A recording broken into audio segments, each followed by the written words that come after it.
What's going on, guys? JT here from Precision Boxing. Now in this video I want to address a big concern that a lot of you have, and that is gassing out in your sparring, gassing out in your training and in your fights. The major reason for this is breathing and relaxation. Without proper breathing and relaxation, you halt the oxygen going to your muscles, your carbon dioxide levels build up to a level that you can't tolerate, and all of a sudden your output and energy levels just go straight down. And if you ever wanted to test this for yourself, all you gotta do is go for a swim, keep your head in the water, don't tilt your head up to catch your breath, and see how far you can go. You'll probably be good for about 20 to 30 seconds until you're dying to get that next breath. Well, in boxing, something similar happens a lot, especially if you're a beginner. Now, if you're a more experienced or advanced boxer, your body will tend to figure this out as you become more relaxed, as you get more into patterns and rhythms. Let's just get into the basic breathing of a basic rhythm, and I want you to hear how this flows. Let's say I'm moving around.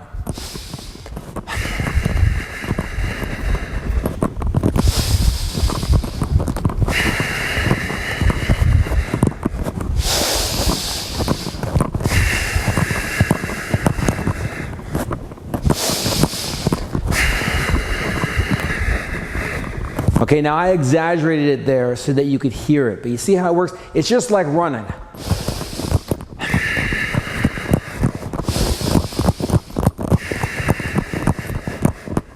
Your breathing in boxing is going to be a quieter version of this sort of breathing. You have to get used to, number one, exhaling on your defense, exhaling in the action.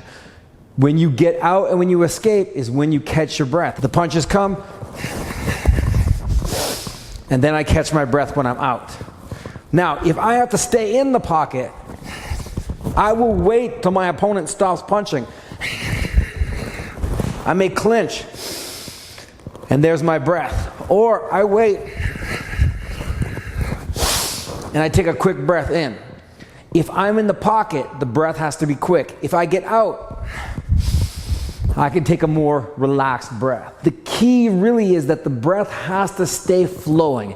At no point do you need to be stuck on the exhale or stuck on the inhale. Now this brings me to the next situation, which happens a lot, especially for beginners, you probably don't realize it, is that your opponent moves right when you're about to hit them, and you want to have that breath to exhale, to throw the punches with, and all of a sudden you hold it because you realize, oh crap, he moved. You're breathing in, you're breathing out, you're about to attack, and they move. And all of a sudden, in your mind, you've got that breath that you wanted to spend on them, and you hold it.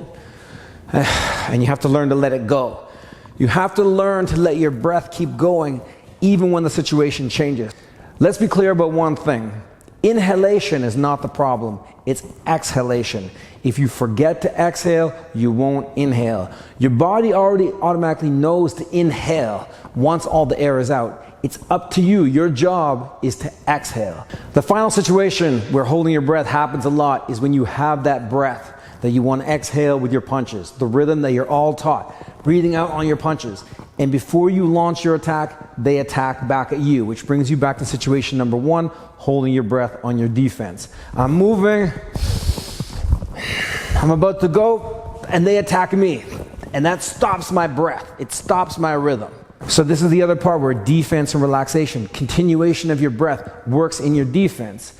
Here I am, I'm about to go, and then they attack me. I have to be able to let that breath go and restart. The key to solving all this is spend some time being mindful of your breathing and exhalation while you're working and while you're in your training. Imagine your opponent getting away from you. Imagine your opponent attacking you while you're about to attack them. Imagine all the scenarios. Imagine yourself being attacked. And then you take that air in again. Learning how to continuously breathe under all situations is so essential for your boxing endurance. The three situations that's going to happen most: when you defend shots and you forget to exhale. Number two, when you're about to launch an attack and your opponent moves and you have that breath ready for them, you have to learn to let it go and re-catch them and restart later down the road.